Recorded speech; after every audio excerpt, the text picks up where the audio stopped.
இதுக்கு முன்னாடி வீடியோலயே நான் சொல்லியிருந்தேன். கோவிலும் பீச்சும் வந்து பக்கத்து பக்கத்துல ஒண்ணா இருக்கு. சூப்பரா இருக்கு. வேற லெவல்ல இருக்கு.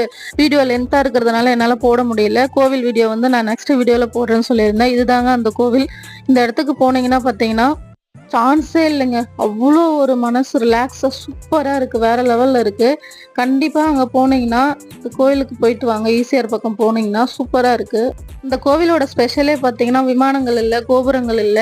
இதுல வந்து பார்த்தீங்கன்னா, ஆஞ்சநேயர் சிலை, அப்புறம் அந்த 9 நவகிரகம், அப்புறம் குட்டீஸ்க்கான தனி கோவில்லே இங்க இருக்கு. பட் அது வந்து குட்டீஸ் மட்டும் தான் அலோடு. அது வந்து வீடியோல நான் காமிச்சிருப்பேன் பாருங்க. 12 வயசுக்குள்ள மட்டும் தான் உள்ள போக முடியும். இதுதாங்க அந்த குட்டீஸ் கோவில்.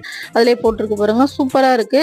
அப்புறம் அப்படியே சாமியெல்லாம் சுத்தி பார்த்துட்டு, அப்புறம் பிரசாதம் வாங்கணும் இல்லையா? பிரசாதம் வந்து வாங்கிட்டு, திரும்ப மறுபடியும் வந்து பீச்சுக்கு போயிட்டோம். கொஞ்சம் பசிக்க ஆரம்பிச்சதுனால மறுபடியும் பஜ்ஜி வாங்கி சாப்பிட்டுட்டு, அவ்வளோதாங்க வீட்டுக்கு கிளம்பிட்டோம். இந்த வீடியோ பிடிச்சிருந்தா லைக் பண்ணுங்க, ஷேர் பண்ணுங்க. மறக்காம சப்ஸ்கிரைப் பண்ணிக்கோங்க. அப்பதான் நாங்க போடுற வீடியோஸ் எல்லாம்